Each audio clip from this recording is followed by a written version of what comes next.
ఆకలితో అలమటిస్తూ లక్షలాది మంది ప్రజలు చనిపోయారని మీకు తెలుసా?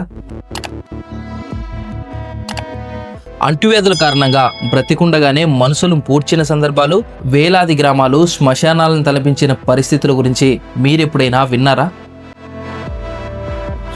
తినడానికి తిండి కాదు, కనీసం తాగడానికి నీరు లేని అతి భయంకరమైనటువంటి కరువుల గురించి బహుశా మీకు తెలియకపోవచ్చు. తినేందుకు 4 గడ్డిపోచలు, గొంతు తడుపుకోవడానికి గుక్కెడి నీళ్లు కరువై ప్రాణాలు విడిచిన పశు సంపదకు లెక్కే లేదు. వానలు లేక పంటలు పండక, పనులు లేక, తినేందుకు తిండి లేక, పిల్లాజెల్లతో పొట్ట చేత పట్టుకుని అన్నమో రామచంద్ర అంటూ వేలకు వేల కుటుంబాలు వలసలు వెళ్ళిపోయాయంటే మీరు నమ్మలేకపోతున్నారా? కానీ ఇది నిజం. ఇది ఒకప్పటి రాయలసీమ ముఖ చిత్రం. విజయనగర పాలనలో రాయలసీమ రతనాల సీమగా వైభవాన్ని చవిచూసింది. ఆ తర్వాత వచ్చిన పాలకులు వ్యవసాయం, సాగునీటి రంగాన్ని తీవ్ర నిర్లక్ష్యం చేయడం వలన ప్రజలు కరువు కాటుకు బలి కావాల్సి వచ్చింది. 1800 సంవత్సరంలో గోల్కొండ నవాబులు రాయలసీమ ప్రాంతాన్ని ఈస్ట్ ఇండియా కంపెనీ వారికి సైన్య సహకార పద్ధతిలో దారాదత్తం చేశారు. వలస పాలకులు ప్రజల గోళ్లుడగొట్టి పన్నులు వసూలు చేయడంలో పెట్టిన శ్రద్ధ కరువు నివారణ చర్యలు చేపట్టడంలో చేయలేదు. 1832 నాటి నందన కరువు, 1866 నాటి డొక్కల కరువు, 1876 నాటి దాత కరువు లాంటి కరువులు వరుసగా సంభవించి రాయలసీమలోని ప్రజల జీవనాన్ని ఛిద్రం చేశాయి. కడప మాన్యువల్ రచించిన జేడీబీ గ్రిబ్బెల్ కొంతకాలం యాక్టింగ్ కలెక్టర్గా కూడా పనిచేశాడు. ఇక్కడి కరువుల గురించి ఆయన ఎంత దారుణ వక్రీకరణలకు పాల్పడ్డాడో ఆయన రాతల్లోనే చూడండి. ఈ ప్రాంతంలో ఎప్పుడూ కరువులు తీవ్ర ప్రభావం చూపిన దాఖలాలు లేవు. నందన సంవత్సరంలో ప్రజలు కొంత ఇబ్బందులు ఎదుర్కొన్నారు. అయితే అది తీవ్రమైన కరువుగా చెప్పడానికి వీల్లేదు. 1866లో సైతం కొంత అనానుకూల పరిస్థితులు ఏర్పడినప్పటికీ అది నిజమైన కరువు కాదు. ప్రజల పట్ల ఆనాటి బ్రిటిష్ అధికారుల ధోరణి ఎలా ఉండేదో గ్రిబ్బెల్ మాటలు స్పష్టం చేస్తున్నాయి. అప్పటి బ్రిటిష్ పాలకులు ఏవో కొన్ని కంటి తుడుపు ఉపశమన చర్యలు తప్ప శాశ్వత కరువు నివారణకై ఎటువంటి చర్యలు తీసుకోలేదు. ఫ్యామిన్ కమిషన్లు చేసిన సిఫారసులు కేవలం కాగితాలకు మాత్రమే పరిమితమయ్యాయి. దీంతో ప్రతి 2 ఏళ్లకు ఒకసారి రాయలసీమలో ఏదో ఒక చోట కరువు సంభవిస్తూ ఇక్కడి రైతాంగాన్ని చిన్నాభిన్నం చేశాయి. అటువంటి కరువు కాటకాలలో ప్రజల పక్షాన నిలబడి దాతృత్వం చాటుకున్న మహనీయులు చాలా అరుదు. రాయలసీమలోని రేనాటిగడ్డలో ఉయ్యాలవాడ అనే గ్రామం ఒకటి ఉంది. ఆ ప్రాంతం ఒకప్పుడు కడప జిల్లాలోని ఒక భాగం. ఆ ఊరిలోనే అపర దానశీలిగా పేరు పొందినటువంటి ఒక మహనీయుడు జన్మించాడు. ఆయన పేరే బుడ్డా వెంగళరెడ్డి గారు. కొన్ని వందల మందిలో ఒక శూరుడు ఉంటారు, కొన్ని వేల మందిలో ఒక పండితుడు ఉంటాడు, కొన్ని లక్షల మందిలో ఒక వక్త ఉంటాడు, కానీ కొన్ని లక్షల మందిలో ఒక దాత ఉంటాడో ఉండడో చెప్పలేము. బుడ్డా వెంగళరెడ్డి గారు కొన్ని లక్షల మందిలో అపురూపంగా కనపడేటువంటి ఒక మహాదాత. ఆపదలో ఆదుకున్న వారిని, ఆకలి తీర్చిన వారిని దేవుడు అంటారు. ఊళ్ళకు ఊళ్ళు కరువు బారిన పడి ప్రజలంతా మృత్యుముఖంలోకి జారుకున్న విషాద సమయంలో బుడ్డా వెంగళరెడ్డి గారు ఆత్మీయుడై ఆదుకున్నారు. ఆస్తులన్నీ ధాన్యంగా మార్చి అప్పులు చేసి మరీ సాటి మనుషుల ప్రాణాలని నిలిపాడు. భీతి కొలిపే కరువు నుండి పేదలను ఆదుకునేందుకు తన శక్తినంతా ధారపోశాడు. స్వతహాగా దాన ధర్మాలు చేసే బుడ్డా వెంగళరెడ్డి కరువు సమయంలో ఆర్తులకు ఆత్మబంధువయ్యారు. కలియుగ దానకర్ణుడిగా కీర్తింపబడిన బుడ్డా వెంగళరెడ్డి తరాలు మారిన నేటికి రాయలసీమ ప్రాంత ప్రజల హృదయాల్లో సజీవంగానే ఉన్నారు. ఉత్తరాది ఉయ్యాలవాడలో ఉన్నది ధర్మం చూడండయా, నేటికి బుడ్డా వెంగళరెడ్డి దాన ప్రభువని ఎంచరయా. హరినారాయణ అన్నవారికి అన్న వస్త్రములు ఇచ్చేనయా, కుంటి గుడ్డి వారికి దొబ్బుడు బండ్లు చేయించనయా. ఉత్తరాది ఉయ్యాలవాడలో ధర్మం ఉన్నది చూడరయా, నేటికి బుడ్డా వెంగళరెడ్డి దాన ప్రభువని ఎంచరయా. ఇది ఒకప్పుడు రాయలసీమలో, ముఖ్యంగా రేనాడులో ప్రజల నోట మారుమోగినటువంటి పాట. రైళ్లు, బస్సులు, తిరునాళ్లలో ఎక్కడ పడితే అక్కడ బాగా వినిపించేది. ఇదెవరో డబ్బిచ్చి రాయించింది కాదు. జానపదుల గుండె లోతుల్లోంచి పుట్టుకొచ్చిన పదాలే పాట రూపం సంతరించుకున్నాయి. భయానక కరువులో తిండి లేక డొక్కలెండి చావుకు దగ్గరైన వేలాది మందికి అన్నం పెట్టి ప్రాణాలు నిలిపిన ఆ మహాదాత పట్ల ప్రజలు తమ అభిమానాన్ని ఆ విధంగా చాటుకున్నారు.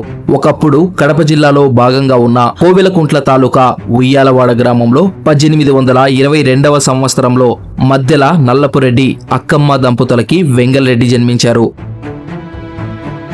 గురువు సీతారామయ్య వద్ద వెంగళరెడ్డి విద్యాభ్యాసం చేశారు. గురువు గారి మాటంటే ఆయనకు వేదవాక్కు. వెంగళరెడ్డి చిన్నప్పటి నుండి సాటి మనిషికి సాయపడాలనే సేవాభావంతో పెరిగారు. మొదటి నుండి భూస్వామ్య కుటుంబం కాబట్టి ఊరిలో ప్రజలకి ఏ సమస్య వచ్చినా వారికి అండగా ఉండేవాడు బుడ్డా వెంగళరెడ్డి. చిన్నప్పటి నుండి వెంగళరెడ్డికి ఆధ్యాత్మిక చింతన, అతిథులను గౌరవించడం, దాన ధర్మాలు చేయడం అలవడ్డాయి. రాయలసీమ ఒకప్పటి కడప జిల్లా అయినటువంటి ఈ ఉయ్యాలవాడ గ్రామంలో ఇప్పుడు మనమైతే ఉన్నాం. ఇక్కడ ఇద్దరు ప్రముఖమైన వ్యక్తులు, మహనీయులైనటువంటి ఉయ్యాలవాడ నరసింహారెడ్డి అండ్ బుడ్డా వెంగళరెడ్డి గారిని అయితే మనం ఇక్కడ చూడొచ్చు. వాళ్ళ విగ్రహాలను చూడొచ్చు. ఇది నరసింహారెడ్డి గారి విగ్రహం.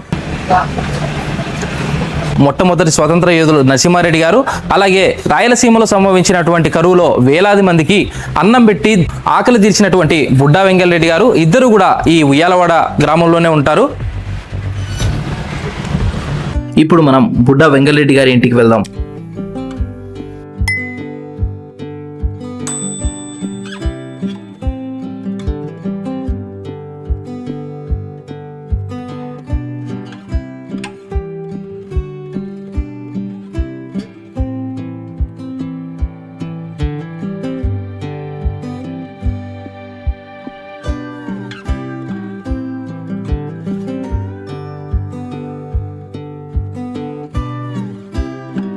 ఇప్పుడు మీరు చూస్తున్నారు కదా, అప్పటి బుడ్డా వెంగళరెడ్డి గారు నివసించినటువంటి ఇల్లు ఇదే.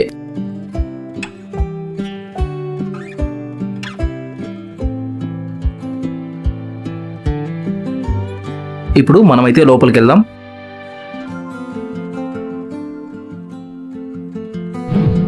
ఇప్పుడు మీరు చూస్తున్నారు కదా, ఈయన వచ్చేసి బుడ్డా వెంగళరెడ్డి గారి 5వ తరం వారసులు. ఈయన పేరు వచ్చేసి బుడ్డా విష్ణువర్ధన్ రెడ్డి.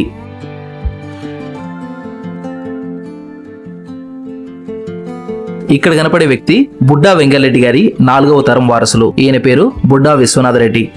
వెంగళరెడ్డికి వెంకటమ్మ, నాగమ్మ, చెన్నమ్మ అనే 3 భార్యలు ఉండేవారు. కానీ సంతానం కలగలేదు. ఇప్పుడు ఉయ్యాలవాడలో ఉన్నవారు బుడ్డా వెంగళరెడ్డి తమ్ముడైన ఈశ్వర్ రెడ్డి సంతతి. 6 నెలల్లో ఒక పెద్ద కరువు ఒకటి రాబోతుందని ధాన్యమంతా భద్రపరిచి ప్రజల ఆకలి తీర్చడానికి ఉపయోగించాలని వెంగళరెడ్డి గారికి ఆయన గురువైన సీతారామయ్య గారు చెప్పారు.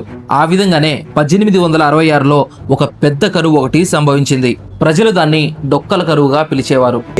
మహబూబ్ నగర్, కర్నూలు, కడప, అనంతపూర్ ఈ జిల్లాలో భయంకరమైన కరువుతో ఉన్నది. ఆ కరువు పేరే డొక్కల కరువుని. డొక్కల కరువు అంటే ఉదాహరణకు నేను అన్నం తిన్నాను, కడుపు నుండి అన్నం తిన్నానని తెలిస్తే నా పక్కనే వాళ్ళు నా చంపి నా కడుపులో అన్నం తినేవారట. దానికి అందుకోసం డొక్కల కరువు అని పేరు పెట్టాను. ఈ కరువు వలన రాయలసీమలో వేసిన పంటలు వేసినట్టుగానే ఎండిపోయాయి. తినడానికి తిండి లేక ప్రజలు డొక్కలెండి అస్థిపంజరాలుగా మారారు. దీంతో కలరా, మసూచి, మలేరియా, బోవెల్ డిసీజెస్ వంటి ఎన్నో వ్యాధులు విజృంభించి వేలాది మంది ప్రజలు చనిపోయారు. వేలాది కుటుంబాలు పొట్ట చేత పట్టుకొని అన్నమో రామచంద్ర అంటూ ఇతర ప్రాంతాలకి వలసలు వెళ్ళిపోయారు. అప్పటికే బుడ్డా వెంగళరెడ్డి గారు చేస్తున్న దాన ధర్మాల గురించి తెలిసి వేల సంఖ్యలో ప్రజలు ఉయ్యాలవాడకు వచ్చారు. కరువు బాధితులను చూసి చలించిపోయిన వెంగళరెడ్డి గారు అందరికీ భోజన ఏర్పాట్లు చేశారు. ఆయన దగ్గర పనిచేసే వంట మాస్టర్ కుమ్మరి మైసూరు భోజనాలు వండడం కోసం నడుం బిగించాడు. ఎటువంటి గవర్నమెంట్ కూడా ఏం చేయండి దిక్కు పరిస్థితిలో ఈయన బుడ్డా వెంగళరెడ్డి గారు తన ఆస్తులను అమ్మి అందరికీ అన్నం పెట్టాడు. అన్నం అంటే అన్నము, పప్పు, చారు, మజ్జిగ ఇట్లా ఏం కాదు, అంబలి పెట్టాడు. అంబలి అంటే ఏమిటి అంటే ఇక్కడ పండే జొన్నలను తయారు చేసి జొన్నలోకి మజ్జిగ కలిపి దాంట్లో ఉప్పేసి దాంట్లో గ్రీన్ చిల్లీ కానీ ఆనియన్ కానీ ఇస్తే దాన్ని నంచుకొని తిని బ్రతికినారట.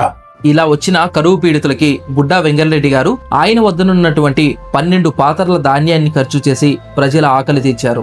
ఒక పాత్ర అంటే 120 బస్తాలు, అంటే 12 పాత్రలు 1440 బస్తాలు అన్నమాట. ఇక్కడ చూస్తున్నారు కదా, వీటిని పాత్రలు అంటారు. వీటి లోపలే ధాన్యాన్ని అప్పట్లో భద్రపరిచేవారు.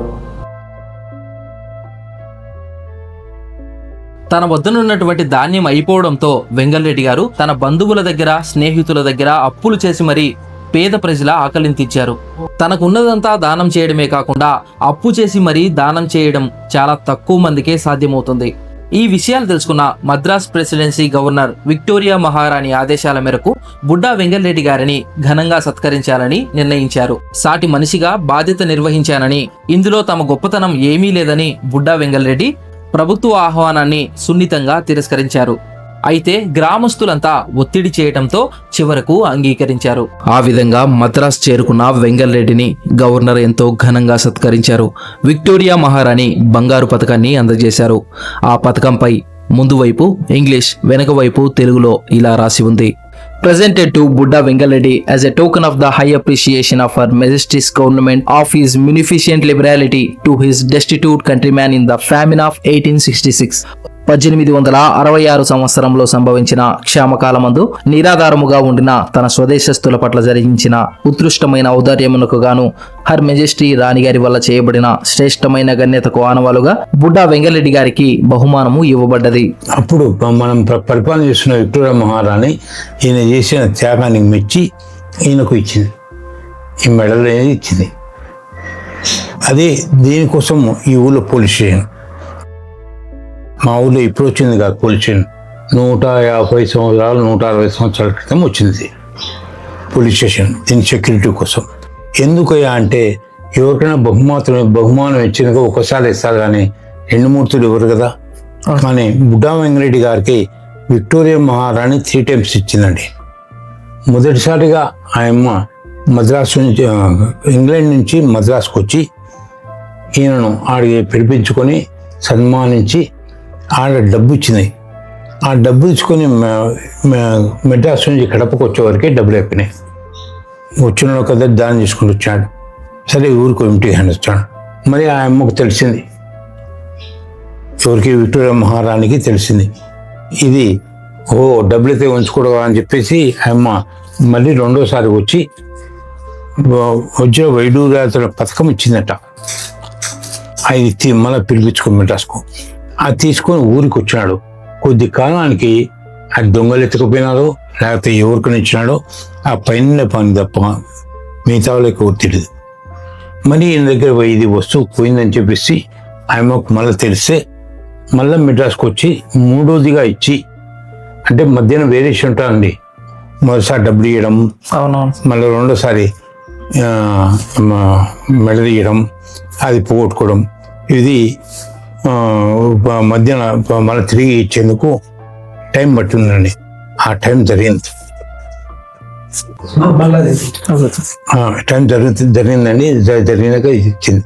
ఇది మూడోదిగా ఇచ్చి దీని సెక్యూరిటీ కోసం పోలీస్ స్టేషన్ ఏర్పాటు చేసింది.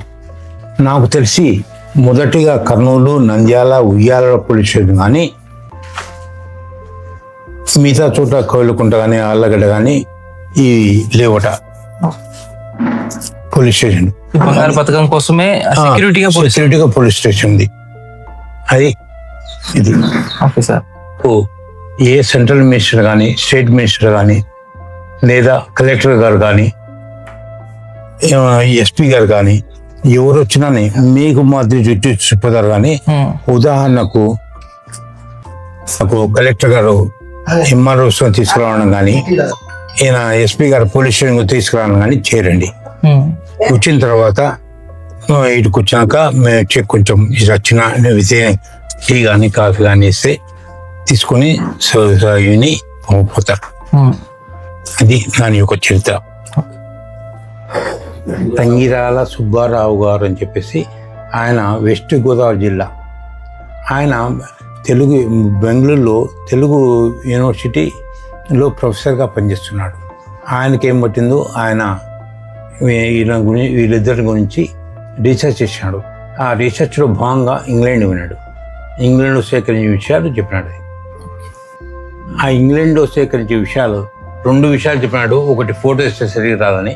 ఆ ఫోటో ఎందుకు సరిగ్గా రాదు సార్? అదేమన్నా దట్ ఈస్ సీక్రెట్. ఆయన కూడా తెలుసు. ఆయన ఇంగ్లాండ్ తెలిసిన విషయం అది. ఇన్ ఓల్డెన్ డేస్లో 50 years బ్యాక్ క్లిక్ అని కెమెరాస్ ఉన్నాయి. అది బండ్ అయిపోతున్నాయంట. అంటే ఫోటో తీసాక మరి ఫోటో ఫిల్మ్ కాలిపోతుంది అక్కడికి. ఓకే.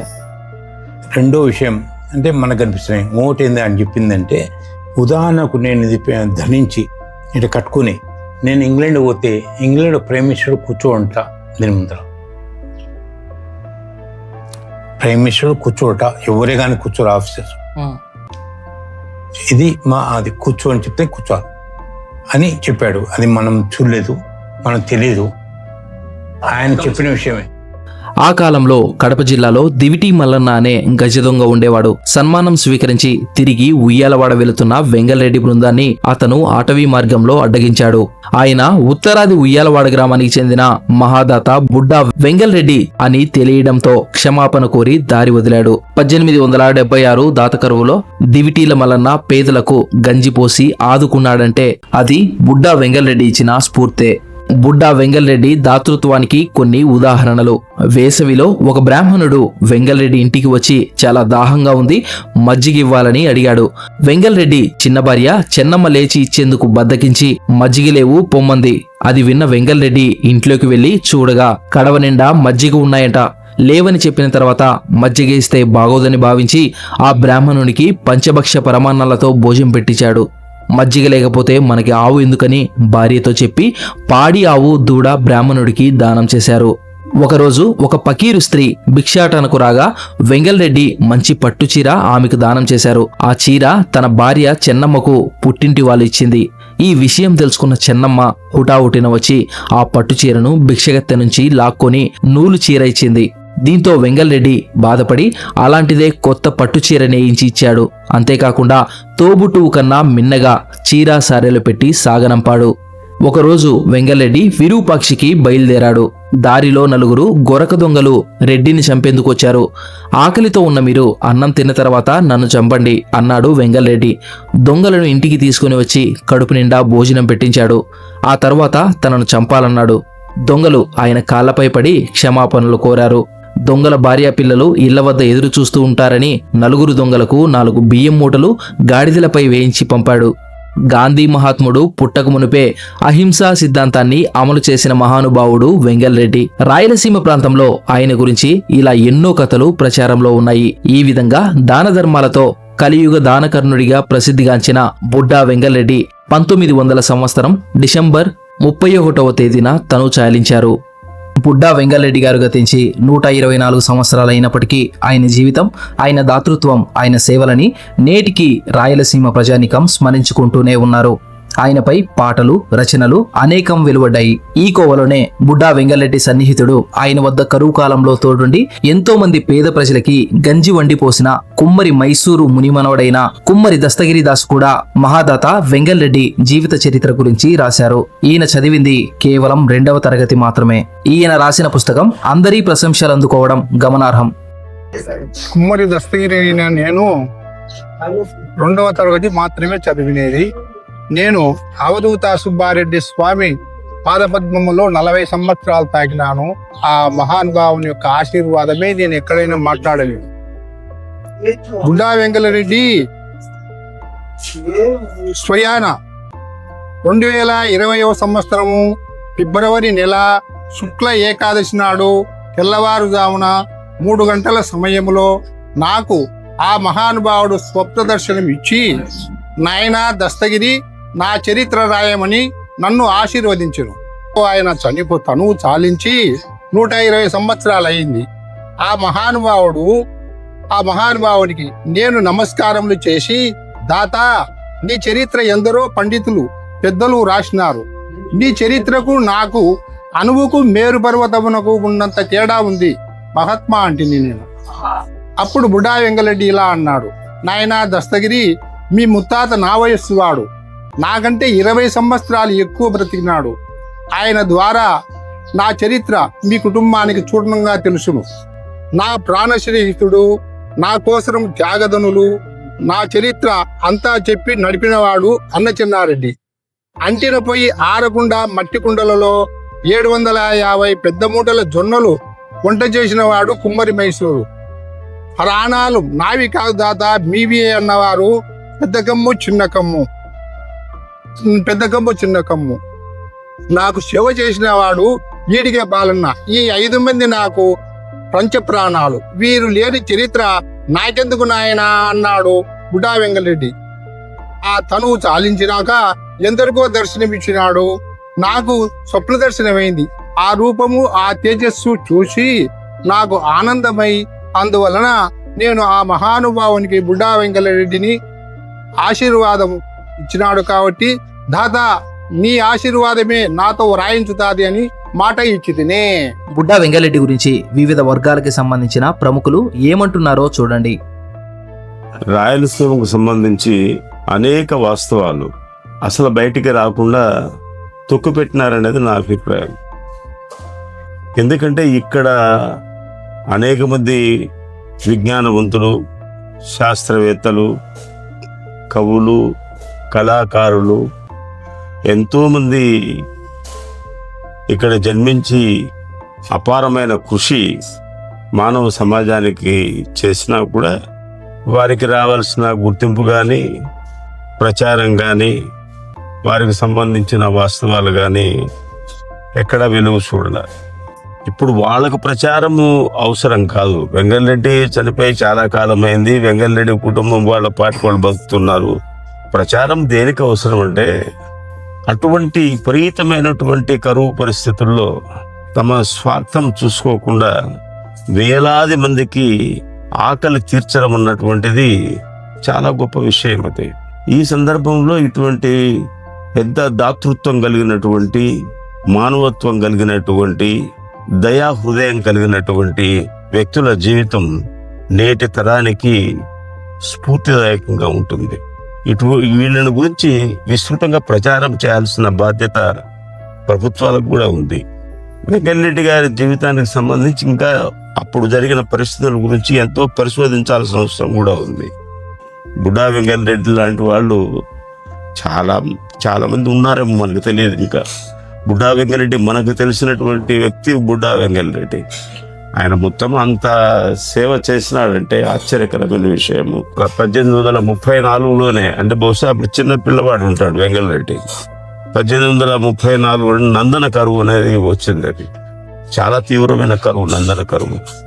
ఆ నందన కరువులో బ్రిటిష్ వాడి గెజెట్లో రాసిన ప్రకారం ఏమిటంటే ఈ కడప నుంచి కర్నూలు వరకు ఆ రోడ్డుకు ఇరువైపులా డెడ్ బాడీస్ను పండబెట్టినా కూడా ఇంకా ఎక్కువే ఉన్నాయంట. అంతమంది చనిపోయినారని వాడి లెక్క ప్రకారం. ఇంకెంతమంది బ్రిటిష్ గెజెట్లోనే అంతమంది ప్రకటిస్తే అంతకు ఎన్నంతలా మంది ఉంటారో మనం ఊహించవచ్చు. ఎందుకంటే వాస్తవిక విషయాలు ఎప్పుడు కూడా, అది బ్రిటిష్ రాజ్యమైనా లేకపోతే మన రాజ్యమైనా, వాస్తవిక విషయాలు, ఇటువంటి విషాదకరమైన విషయాలు ఎప్పుడు కూడా యాజ్ ఇట్ ఈజ్ ప్రకటించరు. అంత భయానకమైన దానికి మధ్యలో కూడా అనేక కరువులు, ఎప్పుడూ కరువులే.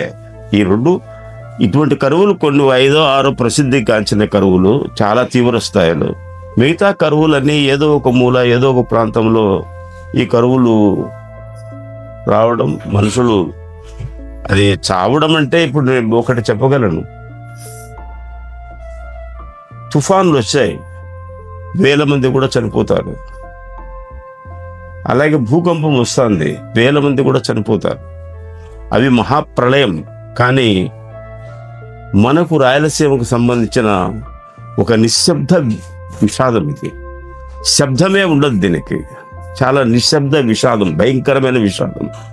ఎక్కడెక్కడ కృషించిపోతుంటారు మనుషులు. ఒక రోజులో చనిపోతే అది వేరే విషయం, కృషించిపోవడం ఇది. ఆ విధంగా ఈ నిశ్శబ్ద విషాదం మొత్తం రాయలసీమ ప్రాంతాన్ని అనేక తరాలుగా పట్టి పీడించింది. ఇప్పుడు కూడా దాని రూపమేం పూర్తిగా మానలా. ఇప్పుడు కూడా అదే చావలేక బతకలేక జీవిస్తూ ఉన్నారు ప్రజలు. పూర్తిగా చావడం, పూర్తిగా బతకడం, ఆ పరిస్థితుల్లోనే మనం ఉన్నాం.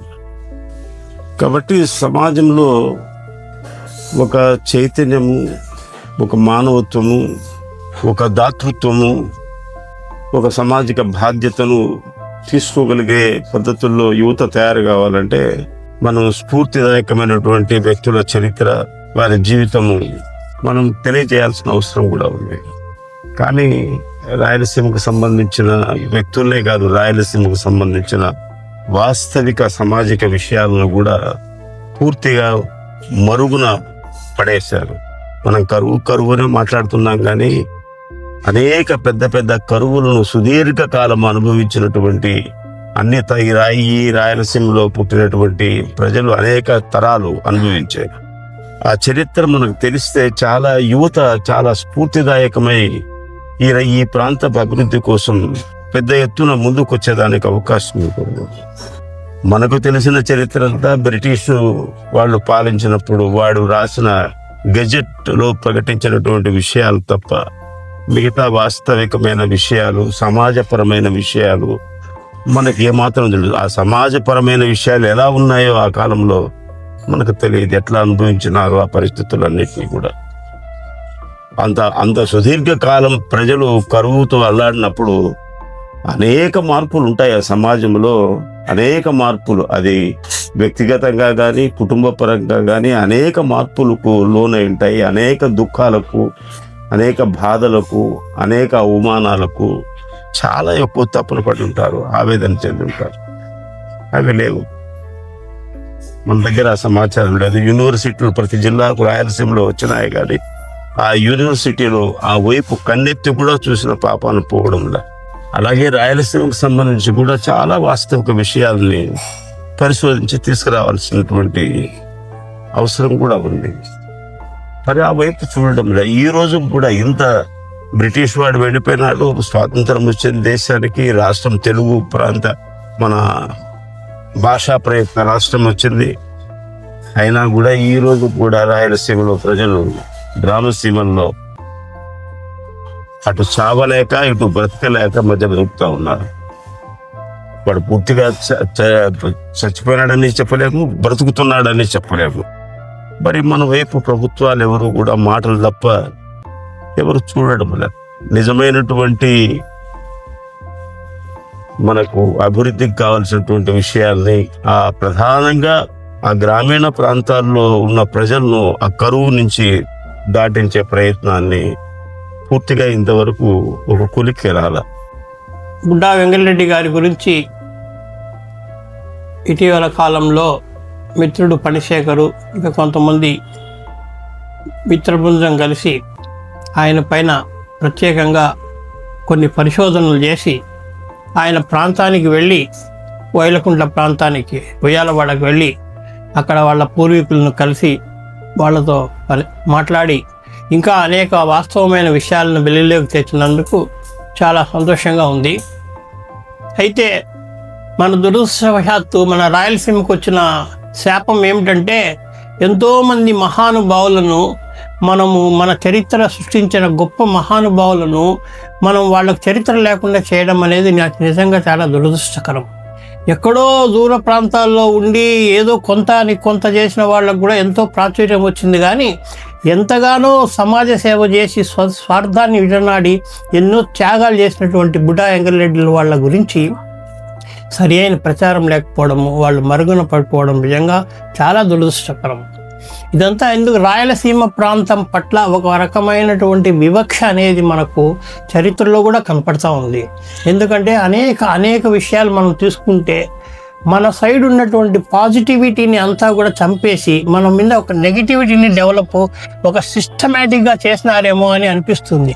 ఎందుకంటే మనం మంచి రచయితలను మరుగున పడేశారు, మంచి యోధులను మరుగున పడేశారు. స్వాతంత్ర పోరాటంలో పాల్గొని స్వాతంత్రం కోసం కృషి చేస్తుంటే అనేక మంది వీర యోధుల చరిత్రలు కూడా మనకు ఈరోజు కనపడకుండా చేసినారు చరిత్రకారులు. దీన్ని ఉద్దేశపూర్వకంగానో లేకపోతే దాన్ని నెగ్లెక్ట్ చేయడమో జరిగింది. కానీ వాస్తవానికి రాయలసీమ చాలా గొప్ప చరిత్ర కలిగినటువంటి ప్రాంతం రాయలసీమ. ఈ రాయలసీమ నుంచి ఎంతోమంది కవులు, కళాకారులు, స్వాతంత్ర సమర యోధులు, నిస్వార్థంగా ప్రజాసేవ చేసేటువంటి నాయకులను ఎంతోమందిని మనం చరిత్రలో ఉన్నారు, చూసాం కూడా. కానీ వాళ్ళకు సరి అయిన ప్రాతినిధ్యం, సరి అయిన ప్రాచుర్యం కానీ మనం ఇస్తే వాళ్ళు భావితరాలకు ఒక స్ఫూర్తిదాయకమైనటువంటి వ్యక్తులు అవుతారనేటువంటి ఒక సదుద్దేశంతో మిత్రులు ఈ వీడియోను తయారు చేయడం నిజంగా చాలా సంతోషం. మరి బుడ్డా వెంగళరెడ్డి గారి గురించి ఈరోజు మనకు తెలిసింది తక్కువేమో. ఆ కాలంలో ఆయన గురించి ఎన్నో కథలు, వీరగాథలు, ఆయన గురించి పద్యాలు, గేయాలు, ఈవెన్ బస్సుల్లో కూడా పిచ్చగాళ్ళు కూడా ఆయన మీద రాసినటువంటి పాటలను పాడుకుంటూ ఉండేటువంటి రోజులు ఉండేటివి. అవన్నీ కూడా ఈరోజు మరుగున పడిపోయినాయి. ఒక వ్యక్తి నిస్వార్థంగా సమాజ సేవ చేస్తే ఆ సమాజ సేవను స్ఫూర్తిగా ఈనాటి యువతరం కూడా తీసుకోవాలని చెప్పి ప్రతి మనిషి తనంతకు తాను ఏదో కొంత ఈ సమాజ శ్రేయస్సు కోసం కృషి చేయాలనేటువంటి సదుద్దేశంతోనే ఈరోజు తిరిగి బుడ్డా వెంగళరెడ్డి గారిని గురించి మనం అందరం కూడా అనుకోవాల్సి వస్తుంది. 1886 సంవత్సరంలో వచ్చినటువంటి భయంకరమైన కరువు, ఎక్కడ చూసినా కూడా వందల వేల మంది చనిపోతూ ఉన్న రాయలసీమ ప్రాంతంలో, అంటే పూర్వ కడప జిల్లాలో ఉండేటువంటి ఈ మన ఉయ్యాలవాడను, ఆ రోజు బ్రిటిష్ పరిపాలనలో ఉన్నటువంటి మన రాయలసీమ ప్రాంతంలో ఒక పెద్ద రైతు, కొన్ని వందల ఎకరాల భూములు కలిగినటువంటి ఒక పెద్ద భూస్వామి రైతు బుడ్డా వెంగళరెడ్డి గారు, ఆయన దాతృత్వం ఆ రోజుల్లో వచ్చినటువంటి ఆ భయంకరమైన కరువు పరిస్థితుల్లో ఒక్క కడప జిల్లానే కాదు, కర్నూలు జిల్లా, బళ్ళారి జిల్లా, ఇతర నెల్లూరు ప్రాంతాల నుంచి కూడా అన్నమో రామచంద్ర అని శరణార్థం వేరి వచ్చిన అందరికీ కూడా ఆయన కరువు పోయేంత వరకు తన ఇంట్లో ఉన్నటువంటి కొన్ని వేల బస్తాల ధాన్యాన్ని ఆయనే స్వయంగా దగ్గరుండి వండించి అందరికీ అన్న దాహాన్ని తీర్చినటువంటి మహానుభావుడు ఆయన. కొన్ని వందల ఎవరు కూడా అంత సాహసం చేయరు. అటువంటి కరువుల్లో ప్రతి ఒక్కరు కూడా ఏదో మిగిలించుకోవాలా, తను దాచుకోవాలా అనేటువంటి ఉద్దేశం ఉంటుంది. కానీ తనకంటూ ఏమీ లేకుండా సర్వం దారపోసి ప్రజల కోసం చేసినటువంటి కొన్ని వేల మంది ఆయన ఇంటి దగ్గర ఎక్కడెక్కడి నుంచో వచ్చి, బళ్ళారి జిల్లా నుంచి కూడా వచ్చి ఆయన ఇంటి దగ్గర కొన్ని వేల మంది రోజు ఆయన దగ్గర అంబలి తాగేవాళ్ళు. అంటే మనం నిజంగా ఊహించుకోవాలి ఆయన గొప్పతనం గురించి, ఆయన నిస్వార్థమైన ప్రజాసేవ గురించి. ఆఖరికి తన సొంత భూములను కూడా అమ్మేసి ఆ డబ్బుతో వచ్చిన దాంతో కూడా ఆ కరువు కాలంలో కొన్ని వేల మంది ప్రాణాలను కాపాడినటువంటి మహానుభావుడు ఆయన. అంటే మన రాయలసీమ ప్రాంతంలో బ్రిటిష్ వాళ్ళ పరిపాలన రోజుల్లో దురదృష్టకరమైనటువంటి ఎంత దుర్భాగ్యమైనటువంటి పరిస్థితి అంటే, మనము పండించిన పంటను అత్యంత కరువు, ఇక్కడ వందల మంది చనిపోతూ ఉంటే అంత కరువులో కూడా పండించిన పంటను ఇంగ్లాండ్కు తరలించినారు బ్రిటిష్ వాళ్ళు. ఇది చాలా దురదృష్టకరమైన సంఘటన. ఎందుకంటే గెజిట్లో కూడా నేను చదివాను ఇది. ఇక్కడ ఉన్నటువంటి కలెక్టరు ఇంగ్లాండ్లోని అధికారులకు తెలియజేస్తే ఇక్కడ చాలా కరువు ఉంది, చాలా మంది చనిపోతున్నారు ఆకలితో. అంటే అవసరం లేదు, వాళ్ళు చనిపోయినా పర్వాలేదు, మనం మాత్రం మన దేశానికి మీరు ధాన్యాన్ని పంపాల్సిందే అనేటువంటి ఈ అంత దౌర్భాగ్యమైనటువంటి పరిపాలనను కూడా మనం అటువంటి రోజుల్లోనే, అటువంటి బ్రిటిష్ కాలంలో మన పంటను కూడా మనం తినేటువంటి హక్కు కూడా మనకు లేకుండా ఇంగ్లాండ్ తరలించుకొని పోయినారంటే ఇక్కడ వందల మంది చనిపోతూ ఉంటే, అటువంటి పరిస్థితుల్లో వెంగళరెడ్డి వాళ్ళ లాంటి వ్యక్తులు మనకు సేవ చేయడం నిజంగా చాలా అదృష్టం. ఆయన మనం స్మరించుకోవాలా. ఆయన యొక్కటువంటి చేసినటువంటి దాన ధర్మాలన్నింటినీ కూడా మనం ప్రజల్లోకి తీసుకొని పోవాలా. అదే ముఖ్యంగా రాబోయే తరాలకు ఆయన ఒక స్ఫూర్తిగా నిలవాలని చెప్పి నేను కోరుకుంటా ఉన్నాను. రాయలసీమ పట్ల అపారమైన ద్వేషాన్ని కొంతమంది వ్యక్తులు కొన్ని ప్రాంతాలు కావాలనే గల్జలుతున్నారు. ప్రముఖంగా సినీ ఫీల్డ్ రాయలసీమ పట్ల విపరీతమైన విద్వేషాన్ని జనాలకు చూపెడుతున్నారు. వాస్తవంగా రాయలసీమలో ఫ్యాక్షన్ అన్నది కొంత భాగం అయితే, తొలితరం స్వాతంత్ర ఉద్యమకారుడు ఉయ్యాలవాడ నరసింహారెడ్డి, అపార దానకర్ణుడు బుడ్డా వెంగళరెడ్డి లాంటి మహోన్నతుల ఎందరో ఉన్న రాయలసీమ గురించి, వాళ్ళ గురించి ఎక్స్పోజ్ చేయాలని, వాళ్ళ చరిత్రను బయట తీయాలనే జిజ్ఞాస సినిమా ఫీల్డ్కి కానీ ఇంకొకరికి కానీ లేదు. ఈ ప్రాంతం పట్ల విద్వేషాన్ని రెచ్చగొట్టడం మినహా ప్రాంతంలో ఉన్న అనేక మంది మహానుభావులు రాయలసీమలో ఉన్నప్పటికీ వాళ్ళ చరిత్రను మరుగునపరిచినారు. ఇప్పటికీ డొక్కా సీతమ్మ అన్నదాన పథకం అనేది మధ్యాహ్న భోజన పథకం ప్రవేశపెట్టారు. మంచిదే, పెట్టండి. అంతకంటే గొప్పవాడు విక్టోరియా మహారాణి చేతనే 1866లో బంగారు పథకం తీసుకున్న బుడ్డా వెంగళరెడ్డి లాంటి చరిత్రను కూడా వెలికి తీయాలని డిమాండ్ చేస్తున్నాం. ఆయన పేరు మీద బుడ్డా వెంగళరెడ్డి లేదా ఉయ్యాలవాడ నరసింహారెడ్డి పేర్ల మీద పాఠ్యాంశాలు, ప్రభుత్వ పథకాలకు వాళ్ళ పేర్లను వినియోగించాలని చెప్పి డిమాండ్ చేస్తాం. రాయలసీమ అస్తిత్వానికి, రాయలసీమ మహోన్నత వ్యక్తిత్వానికి ప్రత్యేకులైన మహానుభావులు చరిత్రలో చాలా మంది ఉన్నారు. అందులో ఉయ్యాలవాడ నరసింహారెడ్డి అలాగే బుడ్డా వెంగళరెడ్డి గారి పేర్లు ముందు వరుసలో వస్తాయి. ఎందుకంటే దాదాపు 160 సంవత్సరాల కిందట కరువు సీమగా పేరు పొందిన రాయలసీమలో భరించలేనంత కరువు వచ్చినప్పుడు కడప, కర్నూలు, అనంతపురము, చిత్తూరు అలాగే బళ్ళారి ప్రాంతాలకు సంబంధించిన పేదలు ఆకలితో అల్లాడిపోతున్నప్పుడు వాళ్ళంతా ఆ ఉయ్యాలవాడ ప్రాంతానికి ఆయన ఉన్నాడని తెలుసుకొని, ఆయన దాతృత్వాన్ని తెలుసుకొని భోజనం కోసం వచ్చినారు. వాళ్ళందరికీ ఆయన అన్నం పెట్టి వాళ్ళ ప్రాణాలను కాపాడినాడని చరిత్ర వింటా ఉంటే 8,000 మందికి రోజు అన్నదానం చేసినాడంటే అది నమ్మడానికి నమ్మశక్యంగానంత గొప్ప విషయం అని చెప్పేసి మనం అర్థం చేసుకోవాల్సిన అవసరం ఉంది. రాయలసీమ కరువుకు అలాగే కరువు కాటకాలకు చాలా ఇబ్బందులు పడిన చరిత్ర ఉంది. ఇట్లాంటి సమాజంలో బుడ్డా వెంకరెడ్డి లాంటి వాళ్ళు లేకపోయింటే కనుక ఎన్ని లక్షల మంది ప్రాణాలు కోల్పోయి ఉండేవాళ్ళు తలుచుకుంటేనే బాధేస్తుంది. కానీ ఇట్లాంటి మహానుభావులకి ఈరోజు చరిత్రలో సరైన గుర్తింపు లేని పరిస్థితి ఉంది. మనకు ఎవరెవరికో పద్మశ్రీలు ఇస్తా ఉన్నారు, ఎవరెవరికో పద్మవిభూషణలు ఇస్తా ఉన్నారు. కానీ రాష్ట్ర ప్రభుత్వం కానీ కేంద్ర ప్రభుత్వం కానీ ఇట్లాంటి పెద్దల విషయంలో పట్టింపు లేకుండా ఉండడం అనేది బాధ్యతారహితమైన విషయం. అటు ఉయ్యాలవాడ నరసింహారెడ్డి గారిని కానీ అలాగే బుడ్డా వెంకరెడ్డి గారిని కానీ రాష్ట్ర ప్రభుత్వం గుర్తించాలా, తగిన గుర్తింపు ఇవ్వాలా. అలాగే కడప, అనంతపురం, కర్నూలు, చిత్తూరు అలాగే బళ్ళారి ప్రాంతాల్లో ఆయన పేరుతో విగ్రహాలు ఏర్పాటు చేయాల్సిన అవసరం ఉంది. ఇవన్నీ ఎందుకు అంటే అసలు ఒక ప్రాంతంలో ఇలాంటి చరిత్ర ఒకటి ఉంది అన్నది ఈ తరానికి తెలియాలి, అది మిగతా ప్రాంతాలు కూడా తెలియాల్సిన అవసరం ఉన్నది. అలా కాకుండా పోతే కనుక ఒక ప్రాంతాన్ని కేవలం ఫ్యాక్షన్ ప్రాంతంగానో లేకపోతే వెనకబడ్డ ప్రాంతంగానో చరిత్ర లేని ప్రాంతంగానో బదనాం చేయడం అన్నది జరుగుతూనే ఉంటుంది. అలాంటివి పోవాలంటే కనుక ఈ ప్రాంతంలో చాలా మంది ఉన్నారు. ఎద్దుల ఈశ్వరరెడ్డి, పొన్నదొట్ట వెంకరెడ్డి ఇట్లాంటి వాళ్ళు తర్వాత తరంలో వచ్చినారు. కానీ అంతకు ముందే దాదాపు ఒక 152 సంవత్సరాల కిందట జరిగిన చరిత్రలో వీరు చాలా కీలకమైన పాత్ర పోషించినారంటే, ఉయ్యాలవాడ నరసింహారెడ్డి బ్రిటిష్ వారికి వ్యతిరేకంగా పోరాడినాడంటే, అలాగే ఈ బుడ్డా వెంకరెడ్డి గారు ఇంతమందికి పేదలకు అన్నదానం చేసినారంటే ఎంత గొప్ప విషయాలు. అంతేకాకుండా మనకు ఒక సెన్స్ ఆఫ్ ప్రైడ్ అనేది ప్రభుత్వాలు కూడా ఉండాలి. ఎక్కడో బ్రిటిష్ ప్రభుత్వం వీళ్ళందరి సేవల్ని గుర్తించి వాళ్ళకు బుడ్డా వెంకరెడ్డి గారికి బంగారు కడియాలు తొడిగి గౌరవిస్తే ఈ ప్రభుత్వం అసలు గుర్తించుకోవడం లేదు. వాళ్ళ పుట్టినరోజులు, వాళ్ళ చనిపోయిన రోజులు కూడా స్పందించడం లేదు, గుర్తించుకోవడం లేదంటే కనుక బాధాకరమైన విషయం. ఈ ప్రాంతపు శాసనసభ్యులు, రాయలసీమ ఈ ప్రాంతపు లెజిస్లేటర్లంతా కూడా అదే కడప, కర్నూలు, అనంతపురం, చిత్తూరు అలాగే బళ్ళారి ప్రాంత శాసనసభ్యులంతా కూడా దీన్ని ఒక ఆత్మగౌరవ సమస్యగా తీసుకుని ముందుకు రావాల్సిన అవసరం ఉంది. వీరి స్మారకాలను ఏర్పాటు చేయడం కోసం ప్రభుత్వం మీద ఒత్తిడి తీసుకురావాల్సిన అవసరం ఉంది. అప్పుడు మాత్రమే మనం ఈ ప్రాంతంలో పుట్టినందుకు మనకు సార్థకత ఉంటుందని చెప్పేసి మన బాధ్యత నెరవేర్చినట్టు అవుతుందని చెప్పి నేను భావిస్తా ఉన్నాను. ఇది మేము రాయలసీమ ఆకాంక్షల పౌరవేదికగా మేము భావిస్తా ఉన్నాం. ఈ ఆకాంక్ష ఏదైతే ఉందో రాయలసీమ ప్రజల ఆకాంక్ష అందరి ఆకాంక్షగా భావించాలని కోరుతా ఉన్నాం. రేనాటి చంద్రుడైన ఈ అభినవ కర్ణుడి జీవితం, ఆయన అందించిన నిరుపమాన సేవలు చిరస్మరణీయం. నేటి యువతలో స్ఫూర్తి నింపేందుకు వీలుగా ఆయన చరిత్రను పాఠ్యాంశాల్లో చేర్చాలి. అట్టడుగున పడి కనిపించని రాయలసీమకు చెందిన ఇలాంటి మహానుభావుల చరిత్రలను వెలుగులోకి తీసుకొచ్చే దిశగా ఇక్కడి విశ్వవిద్యాలయాలు పరిశోధనలు చేపట్టాలి.